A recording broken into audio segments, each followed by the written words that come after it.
तो कहानी की शुरुआत होती है महाराष्ट्र के एक छोटे से गांव से, जहां कुद्दूसी नाम का एक लड़का अपनी पत्नी हलीम के पास आता है। कुद्दूसी 2 साल पहले ही अपनी पत्नी हलीम को तलाक दे चुका है, लेकिन वो अब फिर से हलीम से शादी करना चाहता है और उसे वापस लाने के लिए ही वो उसके घर पर बात करने आया है। तो बात कुछ यूं थी कि जब कुद्दूसी और हलीम की शादी हुई थी, तब शादी के बाद से ही कुद्दूसी की माँ उसकी पत्नी को बहुत परेशान किया करती थी। हर बात पर ताने देना, छोटी छोटी बात पर गालियां देना, मतलब वो एक भी मौका नहीं छोड़ती थी उसे सुनाने का।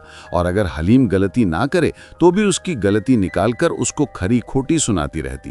और बेचारी हलीम भी अपने पति के लिए सब कुछ सहन करने लगी। और जब बात ज्यादा बढ़ने लगी तो वो कुद्दूसी से उसकी माँ की शिकायत भी कर दी। लेकिन कुद्दूसी हमेशा अपनी मां से कुछ ना कहकर हलीम को ही समझाने की कोशिश करता रहता था। लेकिन हद तो तब हो गई जब एक दिन कुद्दूसी की मां ने हलीम के ऊपर किसी बर्तन से हमला कर दिया, जिससे हलीम के सर से खून बहने लगा। वो दर्द की वजह से जोर जोर से रोने लगी। ये देखकर कुद्दूसी को भी बहुत गुस्सा आया, लेकिन जैसा आप सोच रहे हैं ऐसा कुद्दूसी ने कुछ नहीं किया, बल्कि उल्टा अपनी पत्नी को ही वहां 3 बार तलाक तलाक तलाक बोलकर उससे अपना रिश्ता खत्म कर लिया। ये करने के बाद वो हलीम को बाहर लेकर आया, उसकी मरहम पट्टी करते हुए बोला, हलीम, मैं तुमसे बहुत प्यार करता हूँ, लेकिन मेरी जालिम माँ से तुम्हें बचाने का मेरे पास कोई रास्ता नहीं था, इसलिए मुझे तुमको ऐसे तलाक देना पड़ा। तुम अभी फिलहाल कुछ टाइम के लिए अपने मायके चली जाओ। कुछ समय बाद जब सब कुछ ठीक हो जाएगा तो मैं फिर से तुमसे निकाह करके अपने साथ ले आऊंगा। तो इस तरह कुद्दूसी ने जबरदस्ती हलीम को अपनी मायके भेज दिया था। और आज पूरे 2 साल बाद वो हलीम को वापस लेने आया हुआ है, क्योंकि 6 महीने पहले ही कुद्दूसी की मां का देहांत हुआ है।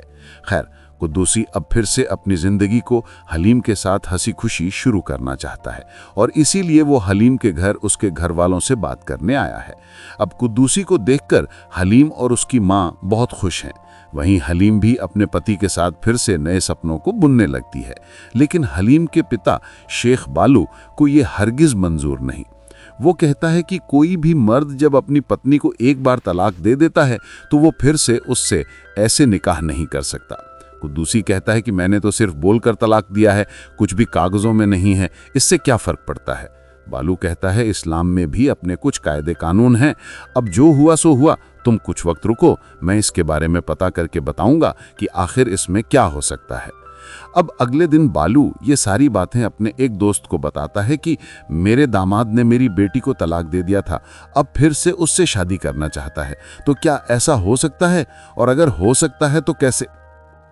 बालू का दोस्त सारी बातें सुनने के बाद उसे गांव के ही एक मौलाना के पास लेकर जाता है और सारी बात बताकर उसका समाधान पूछने लगता है। मौलाना कहता है कि कैसा जमाना आ गया है, आजकल के मर्द तो एक झटके में तलाक बोल देते हैं, लेकिन इस्लाम के हिसाब से ये पूरी तरह से गलत है।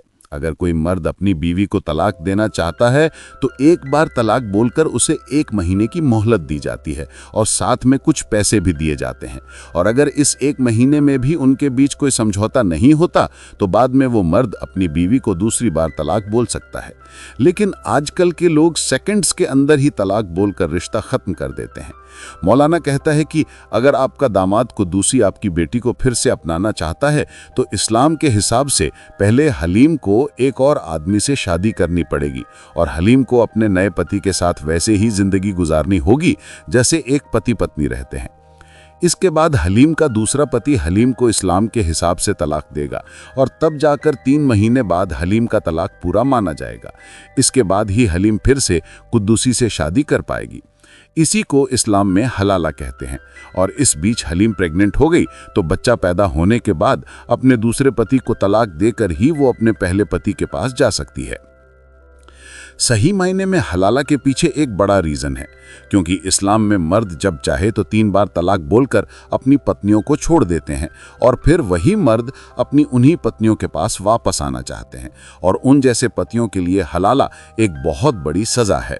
उधर पूरे गांव में ये बात आग की तरह फैल जाती है और सब आपस में यही चर्चा करते हैं कि क्या कुद्दूसी हलीम से शादी कर पाएगा, क्या हलीम दूसरी शादी करेगी। वहीं बालू के घर गांव के कुछ बड़े बुजुर्ग इस बारे में बात करने के लिए आते हैं। यहाँ कुद्दूसी को भी बुलाया जाता है और हलीम के पिता उसे सारी बात बताते हैं, जिसे सुनकर कुद्दूसी के तो होश ही उड़ जाते हैं। उसे ये हरगिज मंजूर नहीं कि हलीम की शादी किसी और से हो, और ये सब सुनकर कुद्दूसी की आंखों में आंसू आ जाते हैं, क्योंकि वो सच्चे दिल से हलीम से प्यार करता है। तभी गांव के कुछ लोग कुद्दूसी से कहते हैं कि तब तो तुमने गर्मजोशी में इतना बड़ा फैसला ले लिया, हलीम को तलाक दे दिया, लेकिन मियाँ हमारे इस्लाम में भी अपने कुछ नियम हैं और उसके हिसाब से अगर तुम फिर से हलीम को पाना चाहते हो तो हलीम को हलाला करना ही पड़ेगा, उसे फिर से शादी करनी पड़ेगी। ये सुनकर हलीम का पिता कहता है कि मैं फिर से अपनी बेटी की शादी नहीं कर सकता, मेरे पास इतने पैसे नहीं हैं, मेरी और भी 2 बेटियां हैं। ये सुनकर गांव वाले बालू को समझाते हुए कहते हैं कि तुम परेशान मत हो, इसके लिए हम तुम्हारी मदद करेंगे। इसी बीच हिम्मत करके कुद्दूसी हलीम से पूछता है कि क्या तुम इस सब के लिए तैयार हो, क्या तुम्हें ये हलाला मंजूर है। हलीम रोते हुए कहती है कि मुझे इस सब के बारे में कुछ नहीं पता, मैं तो अंत में सिर्फ एक ही चीज़ चाहती हूँ और वो है आपके साथ हंसी खुशी जिंदगी बिताना। ये सुनकर कुद्दूसी भी इसके लिए राजी हो जाता है, लेकिन कहानी यहीं ख़त्म नहीं होती। अब सबसे बड़ा सवाल ये था कि हलीम से शादी कौन करेगा, वो भी सिर्फ 3 महीने के लिए। सभी लोग अब इसके बारे में सोचने लगते हैं। वहीं अगले दिन कुद्दूसी अपने एक दोस्त से बात करते हुए कहता है कि पता नहीं ऐसा लड़का कहाँ मिलेगा जो सिर्फ 3 महीने के लिए ये शादी कर सके। साथ ही वो कहता है कि अगर 3 महीने बाद भी उसने हलीम को तलाक नहीं दिया और हलीम भी उससे चाहने लगी तो इसके बाद तो मेरी पूरी जिंदगी बर्बाद हो जाएगी। मेरी एक गलती की वजह से मुझे आज ये सब देखना पड़ रहा है।